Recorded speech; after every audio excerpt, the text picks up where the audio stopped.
Hey there. Thanks for tuning in. You ready for another episode of my Bigfoot sighting? Alright then, let's do this. Seen a bunch of rundown no-horse towns where the church is the backbone, love's in the plow, and the five-string melodies grooving, with the farmland rows where the roots run deep, beyond the noise of the busy streets, where the songs of the South are soothing. When I hear the front porch picking down, home rhythm ringing out, I don't run from banjo music. Yeah.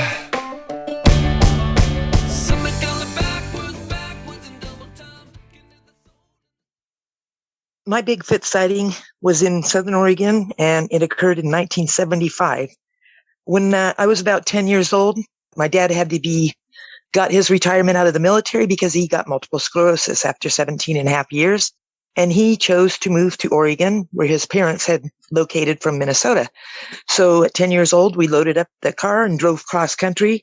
Wonderful trip that we had a lot of fun stopping at different places. It was like a vacation for about 4 days as we drove across country and arrived in Southern Oregon. I remember driving into the valley. It's called the Rogue Valley. It was nighttime and all the lights were shining in the hills and the mountains around us. It was a beautiful sight.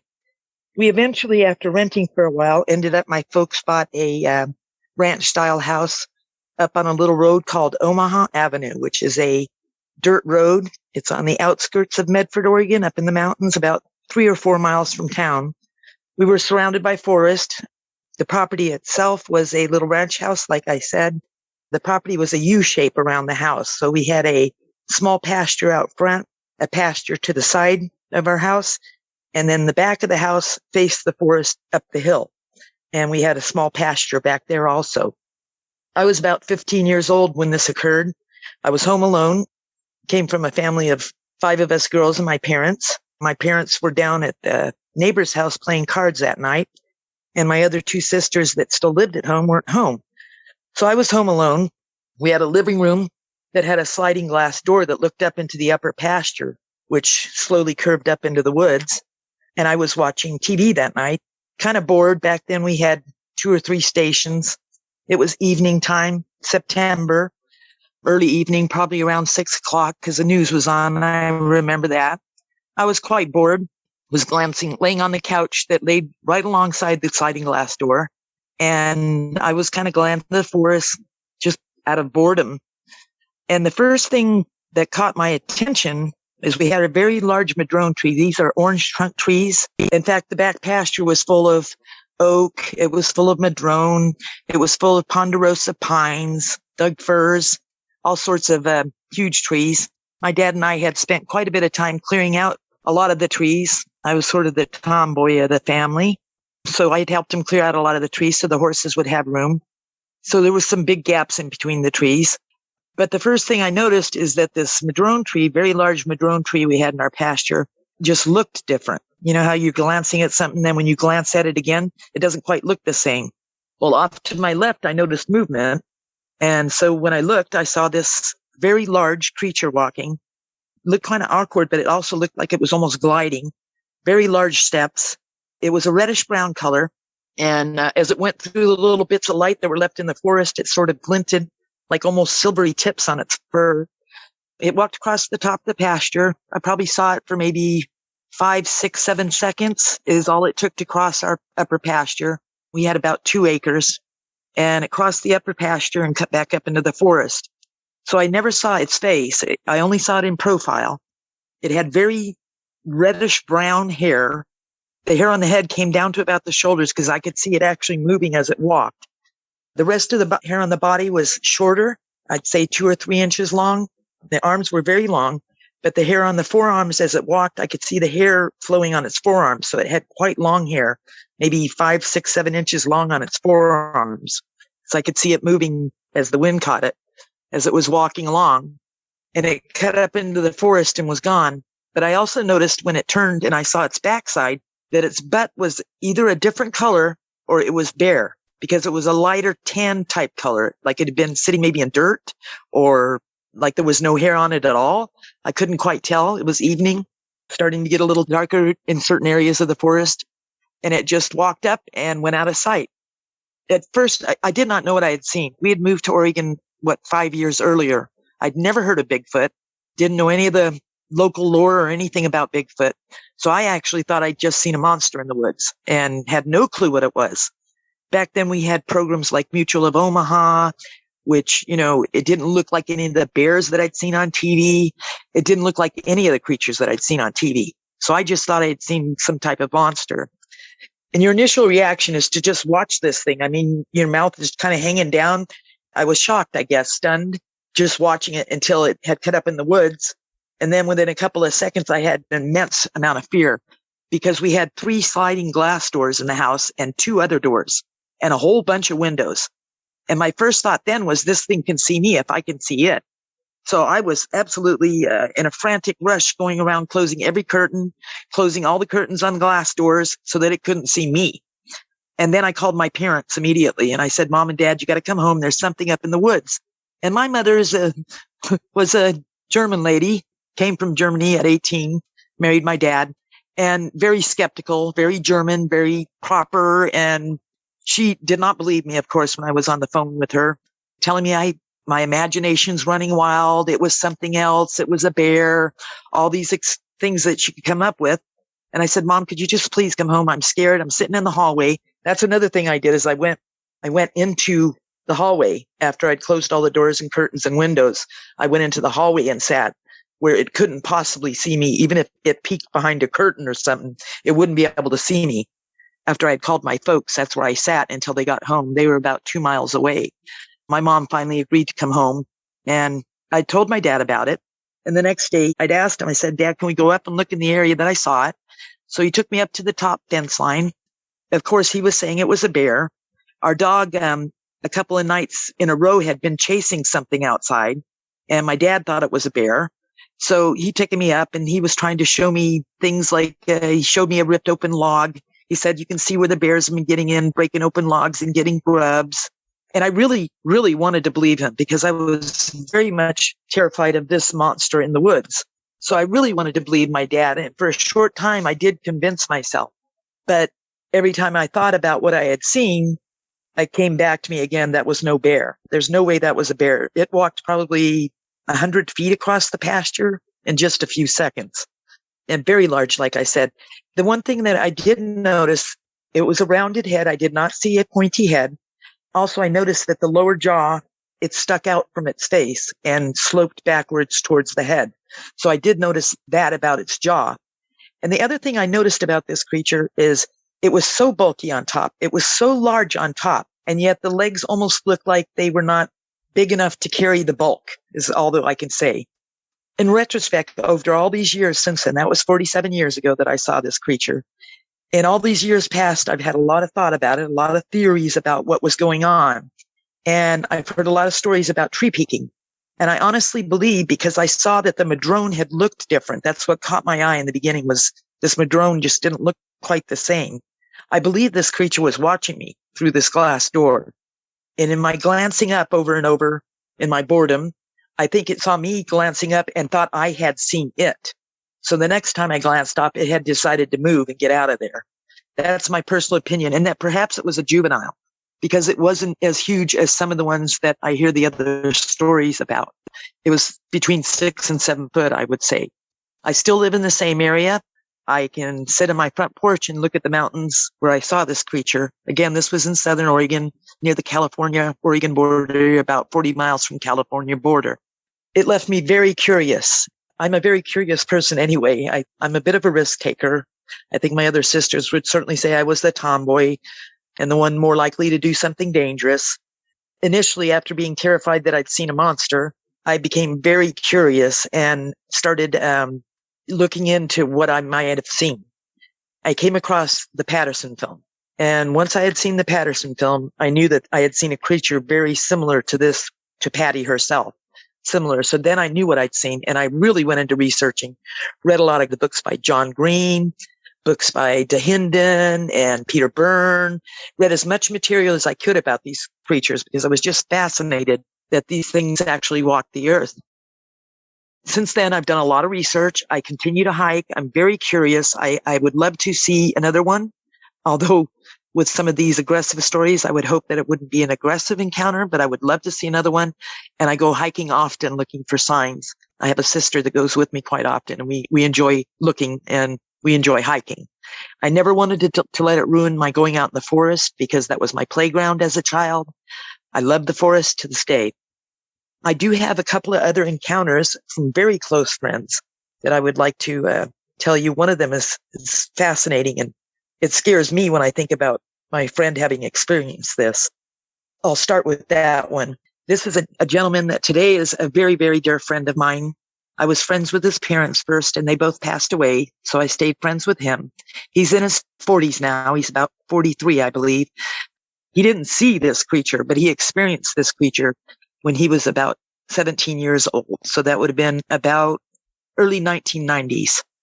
He was at home one night with a couple of buddies of his. Like I said, he was 17 years old. He was at home with a couple of buddies of his, and they just decided about midnight to go camping. So his father helped him load up his gear, and they jumped in the truck and they drove south of Applegate Lake. Applegate Lake is the place in Southern Oregon where they have the Bigfoot trap that they put out in the 1970s. There was a lot of sightings back then. And so they'd put out a Bigfoot trap, which still stands today. It's still out there. But he drove probably an hour beyond that. So he's somewhere in Southern Oregon between Applegate Lake and the California border, way up there in the mountains. Long drive, all by themselves, met no other cars, way up in the mountains. This was an area that my friend used to go to as a child. His father and mom would drag up their little camper, pull it up the mountain, and they'd camp there. And he told me as a child, he always thought this forest was very special. He said, I always knew it was different, even as a child. And he said, we'd often find little structures that were odd, but as kids, we just thought they were forts and would use them as forts.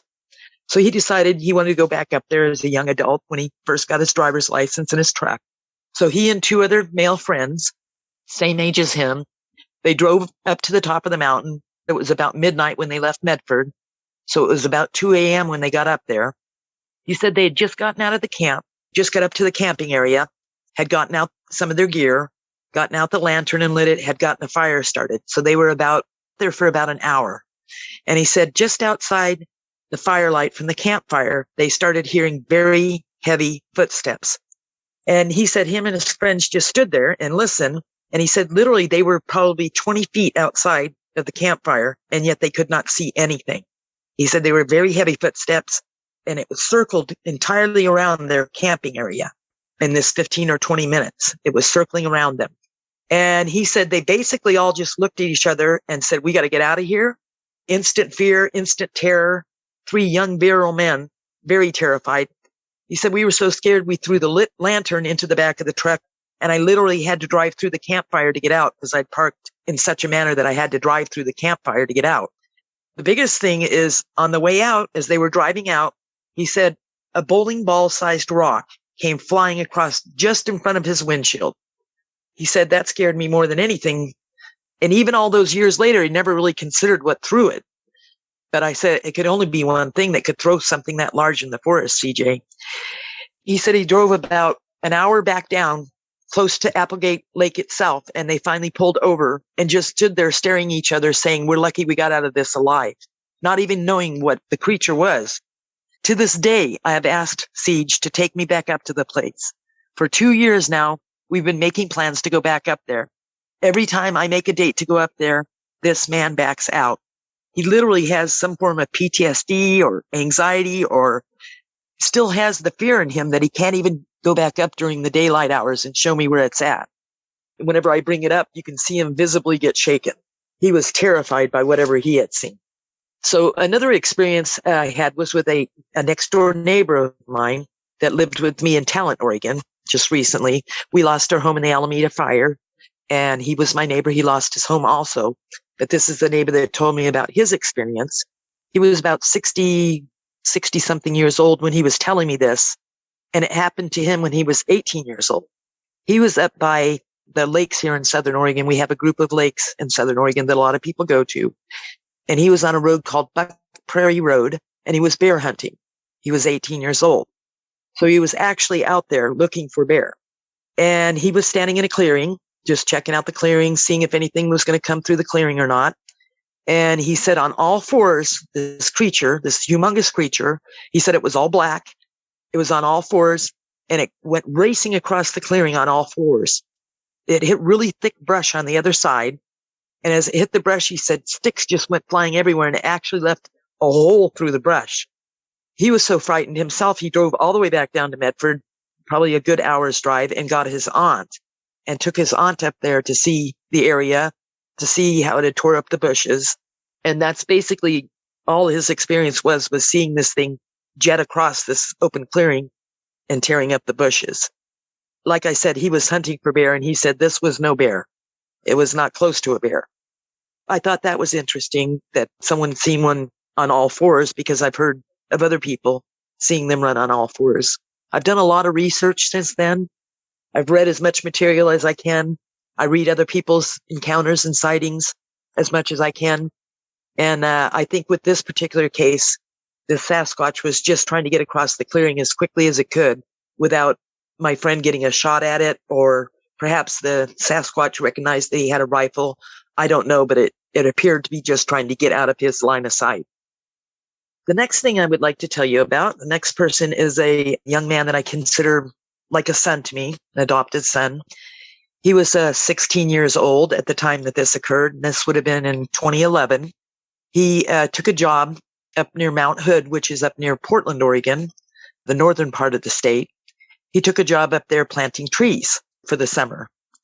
They'd went up to an area near Mount Hood, and they'd set up a little camp for all the workers. They had no flooring in the tent. It was just a cover over the top, and you could literally see underneath the edge of the tent outside. He was sleeping, and he had rolled over, and when he rolled over, his face hit the cold ground, and it woke him up. And he said when he looked under the flap of the tent, because his eyes were right along with the flap, underneath of the tent, he said he saw a Sasquatch leaning up against a tree, sitting on the ground, just watching the camp. And his impression was, back then, is he felt like that it was just studying the camp. And I know I've heard of other people that say that they're interested in your camping, or interested in children, or that they're very curious creatures, which I also believe they're very curious. I believe the one I saw was watching me curiously from behind the tree. So I think this creature was curious and was comfortable that it was the middle of the night, that nobody was going to see it. But my friend just happened to roll over and wake up. Another experience I would like to tell you about is my son-in-law's uncle. Now, this is in Prospect, Oregon, which again is southern Oregon here, very well-known area for Sasquatch activity, Bigfoot activity. And he was out on the Woodruff Trail fishing, I do believe, and fishing on the Rogue River there. And he was fishing, and one time when he looked up, there was a creature across the river from him, staring back at him. Now, I didn't get a lot of details because I couldn't talk to this man to get details about the color of the creature or what the size of it or anything like that. I do remember him saying that when they locked eyes, that he got the feeling that it was a very intelligent creature looking back at him. They stared at each other for a few seconds, and it turned around and walked back away from the river and out of sight. The last one I'm going to tell you about is from an acquaintance that I spoke to, and his occurrence happened just a few years ago. And it's on the coastal road. The road that goes to the coast from southern Oregon is Highway 199. It goes all the way from Medford, Oregon, all the way over to the Oregon coast. Right there at the Oregon-California border area comes out. It's a very curvy road at one point. I mean, extremely curvy, 15 mile per hour curves for a very long stretch. It follows the Smith River. He was driving. It was late at night, amusing himself by watching the shadows bounce off the guardrails. He said he came around a curve, and there was a long shadow that stretched all the way across the highway. So he said, I followed the shadow back with my eyes, and he wouldn't have called it a creature. He would have called it a man, was standing there facing him, just standing right next to the guardrail, facing him. He said it had very little hair. He said it was about 9 foot tall, and that he clearly saw the face, and it looked very much like a Neanderthal man. Like I said, he said it had very little hair. And I asked him, again, very little hair. He said very little hair, mostly bare. But he said that I did notice the hair on the head came to a point in the back down its neck as it turned away from him. He could see the hair on the back of it. And he said it was literally within 15 feet of him. He said he could see the hair on the back of it come down to a point like a lion's mane. And then, of course, he was past the area. I thought that one was very interesting because I hear of these people that talk about forest giants. That, to me, seems more like a forest giant than your typical Bigfoot or Sasquatch type. I found his encounter very interesting because of that fact that it had very little hair and looked like a man. I've come up with some theories throughout the years. It left me very curious. I'm sort of obsessed with Sasquatch myself after seeing the one I saw. So I've done a lot of research, a lot of studying, and I've come up with a lot of theories of my own. One of the theories, because of the activity back in the 70s versus the activity we're seeing now, I do believe there's been a population explosion, and especially on the East Coast. Back in the 70s, after I saw the creature I saw, there was very little material out there to read. There was very little encounters being spoken about. And I certainly never heard about anything on the East Coast in the 70s. And now you have all these reports strung along the East Coast. So I honestly believe we've had a population explosion. I believe the creatures out on the East Coast may be smaller, sort of like how a goldfish will fit its bowl. If you give a goldfish a large bowl, the goldfish will grow large. I think they have less area to move around in out there. I think the ones on the West Coast may be larger because they have a larger area to roam. I think the West Coast ones may be a little bit more aggressive because I think that they probably encounter humans a little bit less than on the East Coast. I feel like they're intelligent.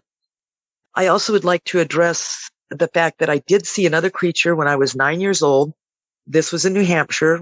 My dad was stationed in New Hampshire. I was walking in a canal, irrigation canal. It was just a cement canal, and every once in a while it would have a little cement bridge over the top of it. I was collecting frogs in my sock. We were collecting frogs, me and another friend. He was ahead of me. And when I looked up underneath one of those little walkways that went over the canal, I saw about a 2.5 foot tall, I'm going to call it a creature. It looked like running oil. It was very black and slick looking, and it had little pointy ears. And I turned and ran home, leaving my friend. That really scared me because I'd never seen anything like it. And I don't know to this day if that was some regular creature or not, but it's another thing that always comes to my mind is that little black oily creature I saw in the canal. I just wanted to relate that. That's why when I saw the Sasquatch, I thought I'd seen another monster type thing. I will continue looking. I have found a few structures that were very interesting throughout my time looking. I hope to see another one of these creatures. I don't want to meet an aggressive one. I am worried about that. Now that I'm 62, I am more worried about walking in the forest and being able to take care of myself as I get older and my physical problems start coming into play. I've gotten a little bit more fear in my later years than I've had throughout my life. So I think I'm a little bit more careful looking for these creatures. I don't believe we should be bothering them. I don't believe we should be trying to find them necessarily. I think when they want to interact with us, they do. And this is another theory I have is that I believe on the East Coast, they know they're going to have to start interacting more because of their population explosion, because we are growing in population. I think they understand that they have to start making friends. They have to start interacting with humans. So you get a lot more interacting going on the East Coast is one of my personal opinions. I would also like to speak a little bit about telepathy. I know a lot of other Bigfoot enthusiasts and researchers think that these creatures might have telepathy. I don't doubt that they do because I know that humans have telepathy. I know that dogs certainly have telepathy. I know that there are many creatures that use senses that us humans have lost or that we don't have the ability to do. If you look at an octopus, it's almost alien itself in its abilities to change color and to fit its body into small things and to camouflage itself. I have no doubt these creatures are the best camouflagers in the woods. This is their territory. This is where they live every day. I imagine many of us have walked past these creatures and they've been just right there watching us within feet of us and we wouldn't even know it. My personal opinion is I don't go for the woo factor because I didn't experience any woo factor with mine, except for the stunned effect that I had, that shocked effect. I'm not necessarily against or for the woo factor, but I've never had any woo type experiences. I'm not saying that that doesn't exist. I certainly believe that there are many dimensions that we don't know about. I believe there are many things yet to be found. I believe these creatures have enough space to live, have enough food source. I believe they may migrate and follow the food source. And that's why people will see them come through a certain time of year and not see them the rest of the year. And I believe, like I said, that we're having a population explosion and that we're going to eventually have to have a face-to-face, and we need to protect these creatures. I think they are growing in size, but we don't want that to turn around and have them become extinct. I believe these creatures have been here much longer than we have. In some ways, I believe they may be the original inhabitants of Earth and that we are something that came along much later. I guess that's about all of my experience. I'm still very curious today. Like I said, I have a little more fear simply because of my age. This creature didn't bother me at all. I never saw anything in the area again. I have no idea why it was so close to town, except we live 3-4 miles directly out of town, so it wasn't in town. That's my entire experience. And thank you. Well, that's it for tonight's show. If you've had a Bigfoot sighting and would like to be a guest, please go to mybigfootsighting.com and let us know. Thanks for listening. Have a great night. Seen a bunch of rundown no-horse towns where the church is the backbone, loves and the plow, and the 5-string melodies grooving, with the farmland rows where the roots run deep, beyond the noise of the busy streets, where the songs of the South are soothing. When I hear the front porch picking down, home rhythm ringing out, I don't run from banjo music. Yeah. The sound of a memory brings me back to the bluegrass playing on my dad's 8-track. It's Pickup Man had been through it, getting through the day on Scruggs and Skags, bucking their bales to those Tennessee jams. There's no other way that I'd do it. When I hear the front porch picking down, home rhythm ringing out, I don't run from banjo music. Yeah.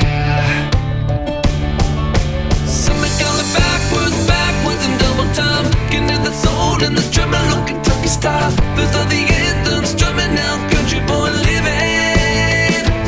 When I hear the front porch picking down, home rhythm ringing out, I don't run from banjo music.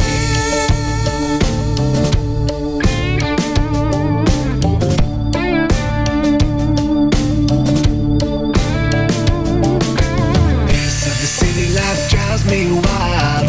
The only tune is the cars rushing by, with the bass on the stereos booming.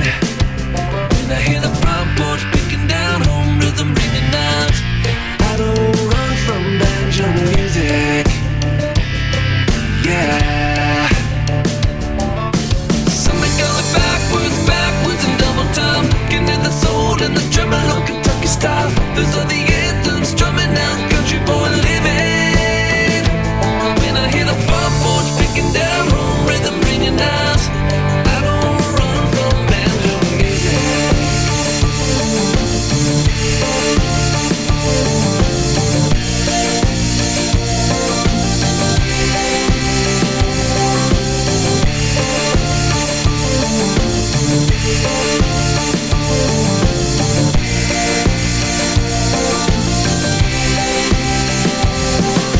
Somebody call it backwards in double time, getting to the soul and the tremolo Kentucky style. Those are the anthems drumming out, country boy living.